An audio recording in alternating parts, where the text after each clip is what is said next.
께서 아담과 하와를 만드시고 그리고 그들에게 해주신 말씀이 있어요. 뭐냐면 생육하고 번성해라, 땅을 정복해라, 땅의 모든 것을 다스려라 그랬어요. 한마디로 말하면 세상의 만물의 영장으로 하나님을 대신한 통치자로 하나님은 사람을 세워주셨어요. 이게 가장 큰 복이라고 볼 수 있죠. 하나님의 형상대로 지음받고 세상을 이기는 자로, 세상의 모든 것을 다스리는 자로 세워주신 거예요. 아브라함을 부르셨을 때는 어땠습니까? 창세기 12장 2절과 3절에 그런 말씀이 있어요.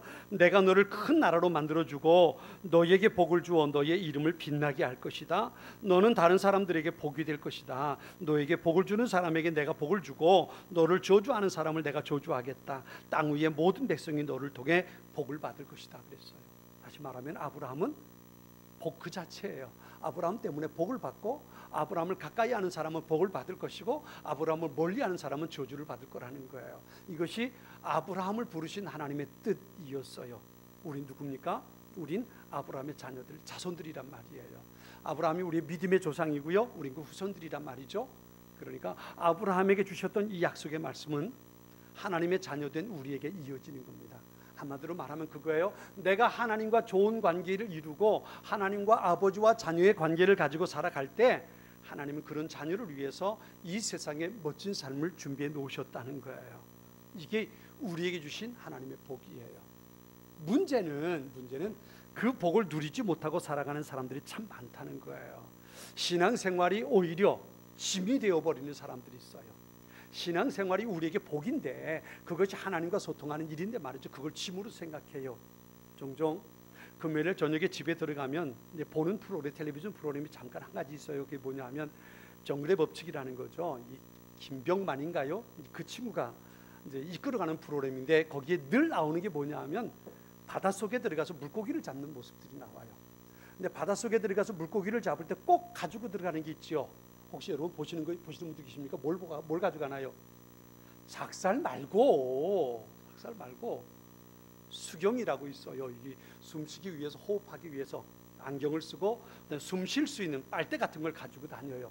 그걸 가지고 물속을 보고 숨을 쉬다가 그리고 그 속에 들어가는 거죠. 근데 더 깊은 물속에 들어갈 때는 어떻게 할까요? 그때는 산소통을 메고 들어가는 거예요. 근데 여러분 그 산소통이 얼마나 무거운지 아세요? 얼마나 갑갑하고 얼마나 무거운지 몰라요. 저는 한번 그걸 봤거든요. 제가 먼저 섬기던 교회에서 집사님 한 분이 스킨스쿠버를 하는 다이빙 한 분이었어요. 근데 그분이 늘 차에 그걸 싣고 다녀요. 그걸 한번 제가 들어봤는데 이게 얼마나 무거운지. 그거 한번 제가 지워보라 치고 그다음에 이렇게 마스크를 썼는데요. 물속에 들어가면 좀 가벼워진대요. 근데 이 공기 중에서 그걸 메고 있는 게 얼마나 무거운지 몰라요. 근데 그걸 메고 물속에 들어간다고요. 근데 여러분 생각해 보세요. 물속에 그걸 메고 들어갔는데 무겁고 갑갑하다고 그걸 벗어버리면 어떻게 될까요? 그럼 그 사람 죽는 거예요. 죽는 겁니다. 여러분 우리 신앙생활이라는 건요, 하나님께서 이 땅에 사는 동안 하나님께서 우리에게 주시는 평강과 하나님께서 약속하신 복을 누리며 살도록 우리에게 주신 것이 신앙생활이에요. 이 신앙생활을 우리가 무겁고 거추장스럽다고 걷어버리면 그러면 우리는 이 땅에 사는 동안 살 수 없게 되어버리고 마는 겁니다. 하나님께서 나를 위해 준비하신 그 소중한 은혜를 누리지 못하는 거야. 하나님께서 우리에게 주신 놀라운 것들, 그것이 얼마나 큰 일인지 몰라요. 한번 생각해 보세요. 지금 내가 굉장히 때가 돼서 배가 고픈데 내 앞에 진수성찬이 차려져 있어요. 어떤 사람이 배부를 수 있을까요? 첫 번째 냄새를 맡는 사람. 두 번째 모양을 살펴보고 색깔을 살펴보는 사람. 세 번째 먹는 사람. 누가 배부를까요? 먹는 사람이 배부르죠. 냄새만 큰 거 안에서 귀찮다고 먹지 않는 사람은 배부를 수 없어요. 보면서 야 모양도 예쁘다, 어쩌면 이렇게 디자인을 예쁘게 했냐, 색깔 곱다, 이러고 있는 사람도 배부를 수 없어요. 내가 수고스럽지만 젓갈을 들어서 음식을 집어 입에 넣고 씹어 넘겨야 그 사람이 배부를 수 있는 거예요. 우리 신앙생활 그래요. 하나님과 가까이 하기 위해서 내가 믿음의 삶을 제대로 살아가야, 그래야 하나님께서 내게 주신 은혜와 복을 누리며 살 수 있는 거예요. 냄새만 맡는 사람이 아니고요, 구경만 하는 사람이 아니고, 내가 헌신해야 할 때 헌신하고, 내가 감당해야 할 때 감당하고, 내가 예배해야 할 때 예배드리고, 내가 말씀을 붙잡고 있어야 할 때 말씀을 붙잡고 있는 그 사람이 하나님께서 준비하신 은혜와 복을 누리며 살 수 있다는 거예요. 마티 바덴이라는 사람이 있어요. 이 사람은요 독일의 재무장관을 지낸 분입니다. 이분이 원래 그런 분이 아닌데요, 이분이 재무장관이 됐을 때에 국민들로부터 추앙받는, 정말 존경받는 그런 재무장관이 됐어요. 왜 그랬냐면 이분이 그만큼 감사하고 긍정적이고 남을 배려할 줄 아는 사람이었대요. 그런데 이 사람의 인생을 살펴본 사람들의 이야기는요, 그 사람은 원래 그런 사람이 아니었대요. 굉장히 어릴 때에 가난하게 살았고요, 각박하게 살았고요, 마음도 굉장히 빡빡한 삶을 살았던 이 사람이래요. 한 번은요, 젊었을 때 여행을 갔대요. 여행을 갔는데, 여행을 가서 어떤 이제 작은 동네 갔는데 돈이 없으니까 호텔 갈 돈은 없고 허스름한 여관에 묵은 거예요. 여관에 묵고는 그 다음에 밤에 잠을 자고 아침에 나와 보니까 누가 자기 신발을 도둑질해 가 버리고 만 겁니다. 가뜩이나 돈도 없어서 여관에 들어왔는데 자기 신고 온 그 신발도 누가 훔쳐가 버렸으니 얼마나 깝깝해요. 그래가지고 이 사람이 하나님을 원망했다는 거 아니에요. 하나님, 도대체 내가 돈도 없어서 이렇게 여관에 묵는 것도 참 깝깝하고 힘든데 도대체 내 신발까지 도둑질해 가면 어떡합니까? 하나님, 나들 어쩌란 얘기입니까? 그러면서 하나님을 원망했대요. 그랬더니요, 그 모습을 보고 여관 주인이 미안한지 나와가지고 자기 집에 있는 허은 신발을 하나 내주더라는 거지요. 신발을 내주면서 그래도 오늘 미안한데 그래도 이 신발 신어라, 그러면서 헌 신발을 내주더라는 거예요. 그러면서 그 여관집 주인이 자기 집에서 따뜻한 아침을 대접하고, 그리고 오늘은 주일인데 나랑 같이 교회 가자. 그리고 주일이니까 이 여관 주인 말을 듣고 교회를 가는 거예요. 교회 가서 예배 자리에 이렇게 앉았는데 그 옆자리에 앉아서 하나님 앞에 기도하는 한 사람의 모습을 봤대요. 그런데 그 기도하는 내용, 옆에 소리가 들리는 거 아니에요. 기도하는 소리가 들리는데 하나님 앞에 감사의 기도를 드리더라는 거예요. 한 주간 살아오면서 함께 해주시고 은혜 주시고 나를 이렇게, 그러면서 감사의 기도를 드리더라는 거예요. 야, 이 사람 도대체 어떤 사람인지 저렇게 감사의 기도 하나, 가만히 눈 감고 있다가 이렇게 쳐다봤다는 거지요. 봤는데 그 사람이요, 두 다리가 없는 장애인이더라는 거예요. 두 다리가 없는 장애인이 그리고 하나님 앞에 눈물로 감사의 기도를 드리더라는 거예요. 그 모습을 보고 마더바더의 사람이 깨달은 거죠. 저 사람은 신발이 아니라 두 다리를 잃어버렸는데 저렇게 감사하고 있구나. 그런 나는 끝까지 신발을 잃어버렸다고 하나님을 원망하다니. 그러면서 거기서 그 생각을 바꾸고 은혜를 받았다는 거예요. 전 가끔가다 그런 생각이 들어요. 제 설교를 통해서 은혜 받는 게 아니라 교회에 나와서 앉아 찬양하고 기도하는 다른 사람들을 통해서도 은혜 받을 수 있겠다, 그런 생각이 저도 들 때가 있어요. 아마 이분이 그랬던 것 같아요. 옆에서 기도하는 그 사람의 모습을 보고 은혜를 받은 거예요. 그래서 그 사람의 삶이 바뀌었대요. 그 다음부터 긍정적인 삶으로, 감사하는 삶으로, 다른 사람을 배려하는 삶으로 바뀌었대요. 그리고 끝내 독일의 재무장관이 되어서 많은 국민들에게 존경받는 그런 사람이 되었다는 거예요. 여러분, 그래요, 하나님께서 우리에게 얼마나 많은 은혜를 주셨어요. 그 은혜 가운데 믿음으로 살아갈 때 하나님과 나 사이의 관계가 바르게 되고 그 속에서 하나님께서 우리에게 주신 복을 누리며 살 수 있는 거예요. 10월 한 달 동안 하나님 앞에 감사하며 살자 그랬어요. 첫 번째 제목이 뭐였나요? 혹시 기억하십니까? 첫 번째, 우리가 무조건 감사해야 할 제목이 있는데 그것은 우리를 구원해 주시고 우리를 자녀 삼아 주신 하나님의 은혜라 그랬어요. 제가 그 설교를 하고 나서요, 한 번은 저희 집에 강아지 한 마리 제가 키우고 있잖아요. 그난 벌써 한 거의 10년 됐어요. 10년 동안 기르는 말티즈 작은 놈이 한 놈이 저희 집에 있어요. 잘 때가 되면 제 침대에 올라와서 저한테 살을 받대고 그리고 제 이불 속에서 같이 잡니다. 같이 자는데 한 번은요, 밖에 나가다 들어왔는데 이놈이 안 보이는 거예요. 이름이 다정인데 다정아 다정아 불러도 얘가 안 나요. 다른 때는 제가 오면 현관 앞에 와가지고 막 저한테 달려드는 놈이거든요. 안 나오는 거예요.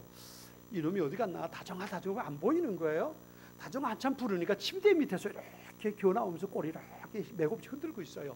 야, 너 왜 그러냐, 이리 나와. 그랬더니 이렇게 나오는데 가만 보니까 그 옆에 이렇게 토해놓은 게 이렇게 보이는 게, 토해놓고 그리고 싸놓고 이랬어요. 얘가 이제 용변을 다 가릴 줄 알거든요. 저희 화장실에 가서 얘도 용변을 봐요. 화장실에 가서 볼일 보고 다 하는 놈인데 그 침대 옆에 토해놓고 설사해놓고 그런 거예요. 야, 너 왜 그러냐, 뭘 잘못 먹어서 그러냐 그랬는데 얘가 말할 줄 아나. 말을 못하잖아요. 이놈이 말을 못하니 야, 왜 그런 건데, 뭘 잘못 먹은 건데 왜 설사라고 다 토해버려서. 그리고 걔를 보니 힘없이 꼬리 흔드는 거 보니까 참 안 되는 거예요.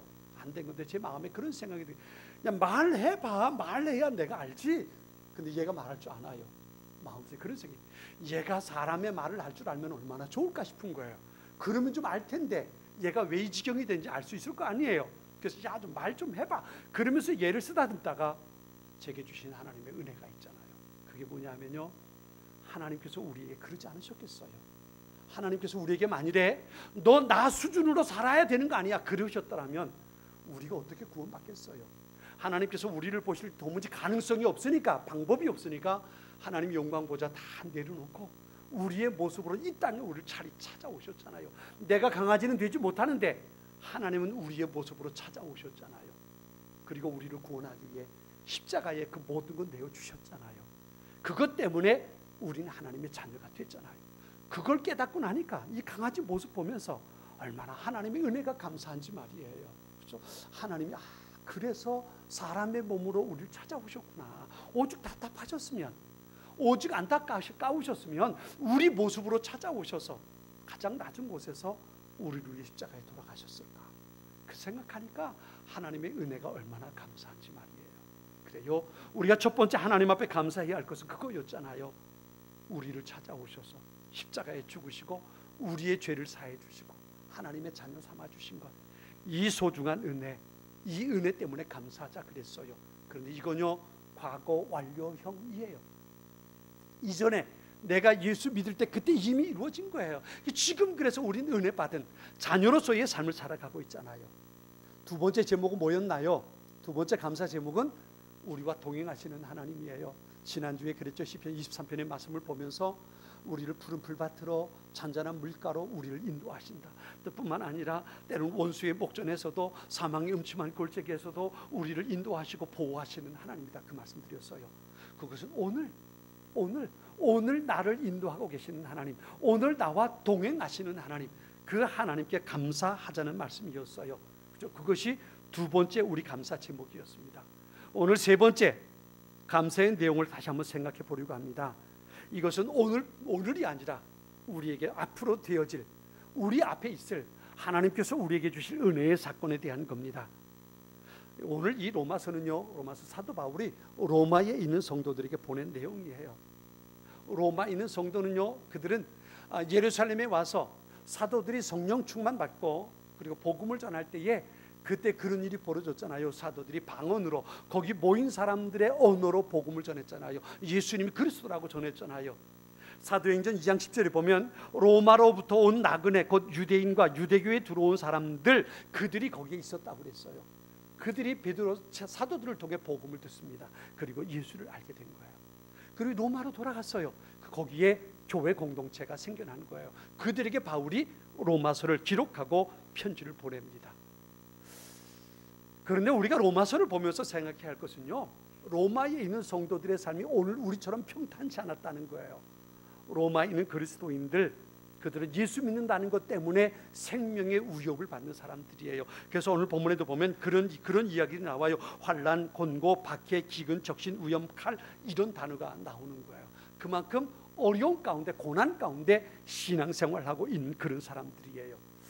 물론 오늘 우리가 살아가는 삶 속엔 예수 믿는다는 것 때문에 어려움 겪는 일은 별로 없어요. 물론 그런 건 있어요. 내가 예수 믿는다는 것 때문에 손해 볼 때는 있어요. 내가 예수 믿으니까 참아야지. 그럴 때도 우리에게 있지요. 내가 예수 믿기 때문에 손해 봐야 할 때 있고, 내가 예수 믿으니까 그렇게 내가 때로는 양보할 때도 있고요. 내가 예수 믿으니까 내 것을 나눠줄 때도 있지요. 그죠? 그럴 때도 있지요. 그러나 그것보다 더 큰 게 있어요. 그게 뭐냐 하면 내가 신앙생활을 지켜가는 데 있어서 나를 넘어뜨리게 만드는 많은 요소들이 그 시대보단 이 시대에 더 많다는 거예요. 그 시대는 육신의 위협이 있었지만 우리 이 시대에는 우리 신앙생활의 위협이 되는 또 다른 것들이 있어요. 한번 생각해 보세요. 만일에 창세기 3장에 보면 사탄이라는 놈이 뱀의 모습으로 아담과 하와를 찾아옵니다. 그리고 선악과를 따먹게 만들지요. 만일에 그런 생각을 해봤어요? 사탄이라는 놈이 머리에 뿔 달고 그리고 얼굴 빨개 가지고 사탄의 모습을 하고 귀신 같은 모습하고 나타나 가지고 아담과 하와에게 너 선악과 따먹어 봐, 그리고 얘기했다면 아담과 하와가 따먹었을까요? 안 따먹었을까요? 여러분 어떻게 생각하세요? 뿔 달린 귀신의 모습을 하고 나타나 가지고 말이죠, 마귀처럼 싸나운 모습하고 나타나서 너 저 선악과 따먹어 봐, 그리고 얘기했다면 아담과 하와가 따먹었을까요? 안 따먹었을까요? 어땠을 것 같습니까? 아마 안 따먹었을 거예요. 넌 사탄이잖아, 네 말을 내가 왜 들어야 돼? 그거 안 따먹었을 거라고요. 그런데 뱀의 모습으로 찾아온 게 문제였어요. 뱀은요 지혜로운 놈이에요. 뱀이 아담과 하와에게 사람의 말로 하잖아요. 통하잖아요. 그렇죠? 가장 가까이서 아담과 하와를 도왔던 놈이 뱀이란 말이에요. 가장 가까운 놈이 와가지고 야, 너 저거 따먹어도 안 죽어. 그렇게 얘기하니까 아담과 하와가 넘어가 버린 거예요. 우리 신앙생활에도 이런 위협이 참 많단 말이에요. 우리의 마음이 그렇게 속삭입니다. 지금까지 잘해왔잖아. 이것까지야 좀 어때? 괜찮아. 주일 아이고 뭐 매주 가는 거잖아. 한 주 가지고 뭐 괜찮아. 이렇게 말한단 말이에요. 아, 그까짓 뭐 지금까지 너 그렇게 살았잖아. 한 번쯤인데 뭐 어때? 우리의 마음에 그렇게 유혹하는 일들이 얼마나 많아요. 이것 때문에 우리의 신앙생활이 흔들릴 때가 얼마나 많냐 말이에요. 그렇죠? 주일날 한두 번 빠진다고 아니 뭐 기도 좀 안 하면 어떠냐. 지금까지 잘 해봤는데 아니 뭐 헌신 내게 맡겨줘. 너만 하면 다른 사람 할 수 있잖아. 내비둬. 야, 이거 헌금해야 되냐? 그거 가지고 그냥 교회 식구들하고 집안 식구들하고 맛있는 거 사 먹. 야, 네 아이 저거 해야 되잖아. 우리 마음속에 이런 갈등들이 언제나 있잖아요. 이것 때문에 하나님과 우리의 관계를 어그러뜨리게 만드는 일들이 오늘 우리가 살아가는 삶 속에 얼마나 많아요. 그렇죠? 그 삶 속에 우리가 승리하며 산다는 것이 결코 쉽지 않단 말이에요. 그 속에서 우리가 가져야 할 생각이 있어요. 그게 뭐냐면 하나님과 우리와의 관계. 하나님과 나와의 관계. 그 관계가 어떤 관계입니까? 오늘 보면 로마서 8장 14절 15절 그 앞에 보면 이런 말씀이 있어요. 무릇 하나님의 영으로 인도함을 받는 사람은 곧 하나님의 아들이라. 너희는 다시 무서워하는 종의 영을 받지 아니하고 양자의 영을 받았으므로 우리가 아빠 아버지라 부르짖느니라 그랬어요. 하나님을 우리가 아버지라 부른다는 거예요. 사랑하는 여러분, 하나님이 여러분의 아버지인 것을 믿으십니까? 정말이요? 정말 믿으시나요? 정말 그 하늘 아버지 하나님이 나의 아버지인 것을 믿으십니까? 그 하나님이 어떤 하나님일까요? 그 아버지는 어떤 아버지일까요? 그 하나님 앞에 나는 어떤 자녀일까요? 우린 이것을 심각하게 고민해 봐야 돼요. 그렇죠? 그 하나님이 나의 아버지라면, 내가 그분의 자녀라면 그분과 나 사이에 어떤 일이 있을까? 어떤 일이 있을까? 그래서 오늘 보면 앞에 28절은 이렇게 말합니다. 이와 같이 성령도 우리 연약함을 도우시나니 우리는 마땅히 기도할 바를 알지 못하나 오직 성령이 말할 수 없는 탄식으로 우리를 위하여 친히 간구하신다 그랬어요. 그리고 보면 37절에는요, 이 모든 일에 우리를 사랑하시는 이로 말미암아 우리가 넉넉히 이기느니라 그랬어요. 하나님이 우리의 아버지가 되고 내가 그분의 자녀이기 때문에 그분이 나의 보호자고 그분이 가지고 있는 모든 권세와 능력으로 우리를 지키고 보호하고 인도하시기 때문에 우리 앞에 어떤 일이 벌어진다 할지라도 우리를 어떻게 이긴다고요? 어떻게 이긴다고요? 다 같이요. 시작. 어떻게요? 다시 한번 따라하겠습니다. 넉넉히 이긴다. 넉넉히 이긴다. 여러분 믿으십니까? 하나님께서 나의 아버지가 되셔서 우리가 세상의 모든 것을 넉넉히 이기게 해주신다는 거예요. 간신히 이기는 게 아니에요. 간신히 이기는 게 아닙니다. 어제 야구 경기가 있었지요. 전 우리나라에서 있는 야구 경기 아니라 미국에서 열리는 야구 경기를 봤어요. LA 다저스하고 보스턴하고 월드 시리즈가 지금 진행 중입니다. 왜 관심 있게 봤냐면 유현진 선수가 그 LA 다저스에 있잖아요. 거기 선발 투수였잖아요. 지난번에 나와서 아깝게 졌어요. 회전 투수가 됐는데, 그런데 야구 경기는 몇 회까지 갑니까? 9회까지거든요. 근데 어제 몇 회까지 했는지 아세요? 18회까지 했어요. 두 경기 한 셈이에요. 두 경기 한 셈입니다. 18회까지 했는데요, 팽팽하게 연장하고 마지막에 홈런 때려가지고 이겼잖아요. LA 다저스가. 저는 그 경기 보면서요 그런 생각을 해서, 저 감독의 마음은 얼마나 썩었을까. 감독 투수 양쪽에 감독한 사람들이 있는데요, 그 감독들이 연장전까지 가는 거 보면서 얼마나 속이 탔겠어요. 제일 많이 탄 건 어느 쪽 감독일까요? LA 다저스 감독이에요. 왜냐하면 보스턴 감독은 2승 2번 이겼거든요. 세 번째 게임이에요. 지금 만일에 지면 그 다음엔 아예 지는 거가 똑같아요. 그 LA 다저스 감독이 얼마나 마음 졸이면서 18회까지 바뀌었어요. 근데 마지막에 홈런 딱 때려가지고 역전승 다시 이기는 걸 보면서 얼마나 감격했겠어요. 여러분, 이렇게 간신히 이긴다는 게 아니에요. 마음 졸이며 이긴다는 게 아니에요. 넉넉하게 이긴다는 거예요. 하나님이 나의 아버지가 되게 되시면 그분이 나를 자녀 삼아 주셔서 그분이 내 삶을 돌아보시는데 내 삶을 인도하시는데 우리로 하여금 어떻게 해요? 넉넉하게 이기게 해주신다는 거예요. 이 말씀을 믿으시기 바랍니다. 믿으시기 바랍니다. 민수기 13장에 보면요, 애굽에서 나와서 가나안 땅을 점령하기 위해서 가나안 땅에 들어가는 사람들의 모습이 나와요. 12명의 정탐꾼을 40일 동안 정탐하게 했어요. 그리고 돌아와서 백성들 앞에 보고하는 장면이 민수기 13장에 나옵니다. 우리가 잘 아는 대로 그 중에 두 사람 여호수아와 갈렙은 올라가자 그래. 올라가자. 우리가 능히 이길 수 있고 그 땅을 차지할 수 있다. 올라가자라고 말합니다. 그런데 10명의 정탐꾼은 어떻게 보고합니까? 못 들어간다는 거예요. 못 들어간다는 겁니다. 왜냐하면 우리가 가서 그 땅 보니까 사람 살만한 땅이 아니라는 거예요. 사람 살지 못할 땅이더라는 거예요. 그 땅에 사는 사람을 삼켜버리는 땅이다 그랬어요. 이 말을 바꿔 말하면 사람이 살지 못할 땅이라는 겁니다. 이건요, 애굽 땅과 비교해 보면 그런 거예요. 애굽 땅은 나일강에서 물이 풍족합니다. 농사짓기 아주 좋은 땅이에요. 조금만 고생하면 그런 대로 살 수 있는 땅이 애굽 땅입니다. 오죽하면 창세기에 그 땅을 뭐라고 말하냐면 하나님의 동산 같다 그랬어요. 이게 애굽 땅이에요. 그런데 가나안 땅은요, 산과 골짜기가 있어요.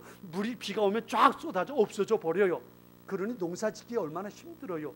그 땅은 거민을 삼키는 땅이고 사람이 살지 못할 땅이다. 그리고 얘기하는 거예요. 또 한 가지는요, 그 땅에 사는 사람들을 봤는데 거인들을 본 겁니다. 네피림 자손, 아낙 자손, 네피림 사람들은 아낙 자손을 본 거예요. 골리앗 같은 사람들이 거기 있는 것을 본 겁니다. 그러니까 어떻게 견뎌요? 저들과 싸워서 어떻게 이길 수 있어요? 그래서 말하는, 가봤자, 싸워봤자 그들과 싸워 이길 수도 없고 그 땅 들어가 봤자 살지도 못할 땅이다. 그리고 못 들어간다라고 말한 거예요. 그런데요, 그들이 보지 못한 게 한 가지 있었잖아요. 그게 뭐냐면 하나님의 도우심을 보지 못했다고요. 하나님의 도우심. 하나님께서 나중에 그렇게 말씀하셔요. 그들을 보고 민수기 14장 23절에 이렇게 말씀하십니다. 그들이 나의 영광을 보고도 내가 이집트와 광야에서 보여준 이적을 보고도 10번이나 거듭 나를 시험하고 내 말에 순종하지 않는 사람들은 어느 누구도 내가 그들의 조상들에게 주기로 맹세한 그 땅을 못 볼 것이다. 나를 멸시한 사람은 어느 누구도 그 땅을 못 볼 것이다 그랬어요. 무슨 말이에요? 하나님께서 애굽에 10가지 재앙을 내려서 그들을 데리고 나오셨어요. 홍해를 가르시고 건너게 하셨어요. 광야에서 만나와 메추라기로 먹이고 구름 기둥과 불 기둥으로 인도해 주셨어요. 그래서 여기까지 왔어요. 하나님의 전적인 은혜였단 말이에요. 그런데 가나안 땅을 정탐하면서 그 땅을 보고 그 땅에 사는 사람들은 보면서 누구를 못 본 거예요? 하나님을 못 본 거예요. 하나님을 못 본 거예요. 여기까지 지금까지 나와 동행하신 하나님을 그들은 못 본 거예요. 그 하나님을 신뢰하지 못했어요. 그래서 이렇게 말합니다. 모세를 죽이고 지도자를 세워서 애굽으로 돌아가자라고 말하는 겁니다. 하나님께서 그 땅 주시겠다고 했는데 말이지요. 그래서 여호수아와 갈렙이 그렇게 말하잖아요. 올라가자. 저들의 신은 저들에게 떠났고 하나님은 우리와 함께 계시지 않냐. 올라가자라고 말하는 거예요. 하나님 말씀하시는 겁니다. 못 본다고, 못 들어간다고, 오케이, 내가 들어서 못 들어간다는 놈은 못 들어가, 들어간다는 놈은 들어간다. 하나님 말씀하셨어요. 그래서 못 들어간다라고 했던 사람들은 다 광야에서 죽습니다. 다 죽어요. 근데 들어갈 수 있어라고 말해도 여호수아와 갈렙만 가나안 땅에 들어가는 거예요. 여러분, 이것은 무엇을 말합니까? 오늘 본문에 하나님께서 우리를 위해 준비하신 넉넉한 승리가 있어요. 이 승리는 내가 만들어내는 게 아니에요. 내가 싸워서 이루어가는 게 아닙니다. 하나님께서 내게 은혜를 주시는 거예요. 하나님께서 나를 위해 준비해 주신 거라고요. 우리가 그 하나님을 신뢰하고 내가 그 하나님을 믿고 그 하나님과 동행할 때, 그 하나님께서 내게 주신 승리를 기대하며 내가 살아갈 때, 그때 우리는 그 승리를 누릴 수 있게 된다는 거예요. 우린 이것을 놓치지 말아야 되는 겁니다. 놓치지 말아야 돼요. 내 앞에 때로는 원수의 목전에 설 수 있는 일들도 있을 거예요. 내가 사망의 음침한 골짜기를 걸어가야 할 때도 있을 거예요. 오늘 본문에 있는 것처럼 말이죠, 고난과 환난, 기근, 박해, 이런 것들이 우리의 삶에 있을 수 있어요. 그런데요, 나의 좋은 아버지 되신 그분이 나를 위해서 준비하신 넉넉한 승리, 그것을 기대하며 우리가 살아갈 때, 내가 하나님을 신뢰하고 그 하나님과 동행하며 살아갈 때 우리는 마지막 승리의 면류관을 쓸 수 있게 된다는 거예요. 이것을 우리가 놓치지 말아야 되는 겁니다. 놓치지 말아야 돼요. 여러분, 스데반의 모습을 우리가 잘 알잖아요. 스데반이 순교당했던 그 장면을 한번 생각해 보세요. 스데반이 많은 사람, 자기를 죽이려는 사람들이 끌려서 예루살렘 성 밖으로 나갑니다. 거기에 누가 있었으면, 현장에 누가 있었어요? 거기에 바울이 있었잖아요. 바울이 예수님을 만나기 전에 그 현장에서 증인으로 있었다고요. 사람들이 돌로 스데반을 칩니다. 그 죽어가는 거예요. 죽어갑니다. 그런데 성경은 이렇게 말해요. 사도행전 7장 55절 56절을 보면요, 그러나 스데반은 성령이 충만하여 하늘을 쳐다보았습니다. 그는 하나님의 영광과 예수님께서 하나님의 오른편에 서 계신 것을 보았습니다. 스데반이 외쳤습니다. 보십시오, 하늘이 열리고 하나님의 오른편에 인자가 서 계신 것이 보입니다. 보입니다. 스데반이 본 게 뭐예요? 자기를 기다리고 계시는 하늘에 계신 주님을 본 거예요. 그러니 죽음이 두렵습니까? 두렵지 않은 거예요. 내 몸이 피를 흘리고 고통 속에 있어도 두렵지 않은 거예요. 낙심되지 않는 거예요. 왜? 예수님께서 지금 나를 기다리고 계시는 게 보이는데, 나를 기다리고 계시고 주님이 저기 계신데 내가 뭘 두렵겠어요? 하나님이 나의 아버지 되시고 내가 그분의 자녀라면 아무리 삶이 고달프고 힘들어도 우리는 승리의 삶을 살아갈 수 있는 거예요.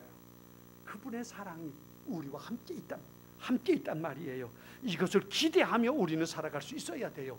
사도 바울이요, 노년에 죽음을 앞두고 마지막 디모데에게 보낸 편지 가운데 이런 말씀이 있습니다. 디모데후서 4장에 보면요, 나는 이미 하나님께 내 삶을 바쳤고 이제는 이 땅을 떠날 때가 되었습니다. 나는 선한 싸움을 싸웠고 내가 달려가야 할 길도 끝냈으며 믿음도 지켰습니다. 이제 내게는 영광의 면류관을 받는 일만 남았습니다. 그 면류관은 하나님과 함께하며 의롭게 살았다는 표시로 주시는 상입니다.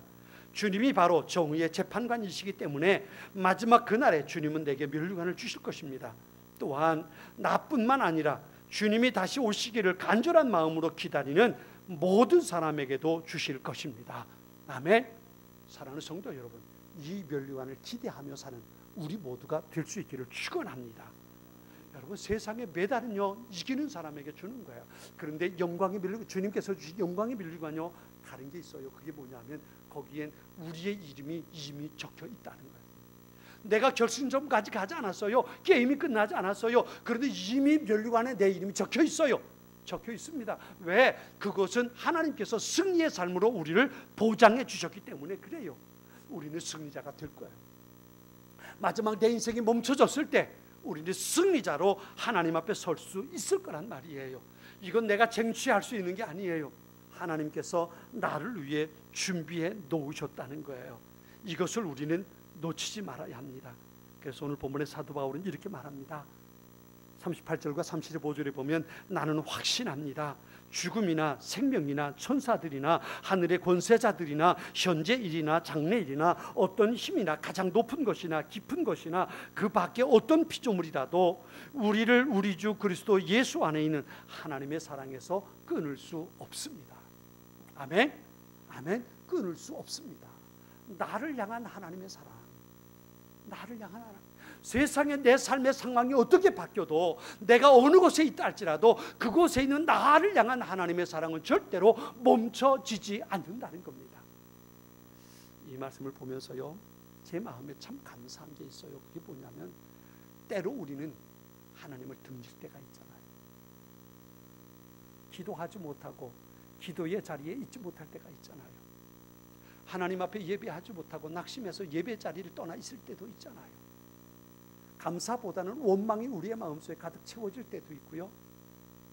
믿음보다는 걱정과 염려가 우리 안에 가득 채워질 때도 있잖아요. 그런데요, 그것과 상관없이 우리를 향한 하나님의 사랑은 멈춰지지 않는다는 겁니다. 이것을 믿을 수 있기 바랍니다. 운동 경기하는 경기장을 보면요, 어제도 그런 모습을 봤어요. 어제도 그런 모습을 봤는데 경기장을 보면 네 종류의 사람이 있어요. 첫 번째는요, 관중들이 있어요. 관중들. 어제도 보니까요, 그 다저스 그 경기장을 꽉 면 수만 명의 사람들이 소리를 지르는데요, 그 모습이 얼마나 큰지 말이죠. 수만 명의 사람들이 거기 모여서 환호하고 소리 지르고 박수치고 응원하고 선수들의 이름을 부르고 그런 모습을 봤어요. 수많은 선수들이 거기에 있어요. 수많은 관중들이, 구경하는 사람들이 거기에 있어요. 두 번째는요, 심판이 있어요. 선수들이 게임하다 뭔가 잘못하는 것은 없는지, 문제는 없는지 그거 살펴보는 심판이 거기 있어요. 선수들이 잘못하면 호가 삑 불고 너 반칙이야 왜 그랬어? 그리고 때로는 옐로 카드를 꺼내기도 하고, 때로는 레드 카드를 꺼내기도 하고, 때로는 퇴장을 명령하기도 하고, 때로는 벌칙을 주기도 하고, 이런 심판이 있습니다. 세 번째는요, 감독과 코치가 있어요. 감독 코치가 있어서 작전 사인을 내서 야구 사인을 막 내고요, 막 달려라 그러기도 하고요, 옮기라고 막 이러기도 하고요. 감독과 코치가 경기장 밖에서 선수들에게 막 손짓하고 그리고 명령하는 그런 모습을 볼 수 있었어요. 게임의 작전을 짜고 전략을 짜고 그리고 선수 순서를 짜고 이런 일들 감독과 코치가 하잖아요. 그리고 마지막 네 번째는요, 운동장에서 경기하는 선수들이 있어요. 제가 여러분에게 물어볼게요. 여러분 이 네 종류 사람들 가운데 누가 되기를 원하십니까? 관중, 심판, 또 감독과 코치, 그다음 네 번째 선수. 여러분 누가 되길 원하십니까? 누가 되고 싶으면 좋겠습니까? 누가 되면 좋을까요? 많은 사람들이 관중의 모습으로 있는 경우가 많아요. 힘들지 않아도 때로는 와 잘했다 박수를 치지만 야 찌질이 나가 욕질이 욕하기도 하고, 그죠? 그런데 내겐 아무 문제 없단 말이에요. 그냥 그리고 난 가버리면 되는 거예요. 구경 잘했다. 우리 팀이 우리 팀 이겼다. 그리고 가버리면 되는 거예요. 그걸로 끝이란 말이에요. 제일 쉽고 편한 게 관중들일 수 있어요. 구경하는 사람들, 가장 편한 사람. 그래서 교회 안에도 이런 관중들이 제일 많은 것 같아요. 오늘 예배 드렸다 가자. 오늘 목사님 설교 별로네. 에이 왜 그랬을까? 그리고 가는 사람들, 그죠? 아무 상관없이 가는 사람, 이런 사람들이 교회 안에도 가장 많은 것 같아요. 두 번째는요, 심판들이 있어요. 심판들, 저 사람 왜 저 따위로 옷을 입고 왔지? 저 사람 오늘 헤어스타일 꽝이네. 목사님 오늘은 왜 설교를 저 따위로 할까? 그건 아닌데, 그죠? 판단하고 심판하는 사람들이 교회 안에 있잖아요. 세 번째는요, 감독과 코치가 있죠. 그렇게 하면 안 됩니다. 이렇게 해야 됩니다. 작전을 짜려고 하는 사람들. 마지막 네 번째는 선수들 있잖아요. 찬양은 찬양대원들 선수들이잖아요. 아이들을 가르치는 교사들 선수들이잖아요. 주방에서 밥하는 사람들 선수들이잖아요. 신령과 진정으로 하나님 앞에 예배하는 사람들 선수들이잖아요. 여러분은 누가 되기를 원하십니까? 그건요, 전 어떻게 결정했냐 하면요, 게임이 끝나고 나면 텔레비전에 딱 나오는 사람 보고 저는 결정했어요. 누가 텔레비전에 클로즈업 되고 나올까요? 선수들이에요. 선수들. 이겨가지고 화나면서 옷을 벗어 제끼고 물 갖다 쏟아붓고 그리고 하이파이브하고 신나가지고 미쳐서 날뛰는 그 선수들, 그들이 카메라에 딱 잡히는 거예요. 수고하고 고생한 것만큼 그들이 보람을 느끼는 거예요. 여러분은 믿음의 선수들이 될 수 있기를 바랍니다. 고생하고 힘들지만 하나님 앞에 섰을 때 면류관을 받을 수 있는 사람은 관중이 아니에요. 심판이 아니고요, 감독과 코치가 아니고요, 선수들이에요. 그들이 하나님 앞에 면류관을 받을 수 있는 거예요. 모든 경기가 끝나고 나면 MVP를 뽑아요. 그 MVP는 누굴까요? 관중들 가운데 뽑을까요? 심판들 가운데 뽑을까요? 감독 코치 중에 뽑을까요? 선수 중에 뽑힐까요? 선수가 뽑히는 거예요. 선수가. 하나님 앞에 섰을 때 잘했다고 면류관을 받을 수 있는 사람은 어떤 사람이냐 하면요, 선수들입니다. 하나님께서 나의 아버지이심을 믿고 그리고 하나님 앞에 예배하고 찬양하며 그분께서 주신 은혜의 삶을, 믿음의 삶을, 말씀을 붙잡고 때로는 힘들고 어렵지만 고난의 삶이지만 그렇게 살아가는 사람들, 그 사람을 위해서 하나님은 MVP를 뽑고 그들을 위해서 면류관을 준비해 놓으시는 거예요. 그들이 마지막 승리자가 될 수 있는 겁니다. 요한복음 16장 33절은 이렇게 말합니다. 내가 이것을 너희에게 말한 것은 너희가 내 안에서 평안을 얻게 하려는 것이다. 이 세상에서는 너희가 고난을 당할 것이다. 그러나 담대하여라. 내가 세상을 이겼다. 요한복음 13장 1절에 이렇게 말합니다. 예수께서는 세상에 있는 자기의 사람들을 사랑하시되 언제까지? 끝까지 사랑하셨다 그랬어요. 마태복음 28장 20절에 이렇게 말씀하시죠. 내가 너희를 세상 끝날까지 항상 함께 있을 것이다 라고 말씀하세요. 내가 그 하나님 바라보고 그 하나님을 기대하고 신뢰하며 마지막 순간까지 믿음의 삶을 살아갈 때 우리는 넉넉하게 세상을 이기는 사람들로 하나님 앞에 설 수 있게 된다는 거예요. 사랑하는 성도 여러분, 세상을 이기신 주님께서 어떤 상황에서도 하늘과 땅을 다스리는 권세와 능력으로 우리와 함께 하실 것을 믿으시기 바랍니다. 그 하나님을 신뢰하세요. 파도가 밀려와도 태풍이 불어도 그 가운데 나와 함께 하시는 하나님을 신뢰하고 낙심하지 마시기 바랍니다. 때로는 고난이 우리 앞에 온다 할지라도 내 믿음의 근육을 강화시켜 가면서 하나님을 찬양하는 사람들로 든든하게 세워질 수 있기를 바랍니다. 나를 위해서 승리의 면류관을 준비해 놓으시고 여기 내가 기다리고 있다고 우리를 향해 두 팔 벌리고 계시는 그 주님 바라보면서 넉넉한 승리자로 살아가는 우리 모두가 될 수 있기를 바랍니다. 다른 사람에게 줄 것이 아니에요. 나를 위해서 준비되어 있는 승리의 면류관이란 말이에요. 다른 사람보다 내가 뒤처져 있는 것 같아요.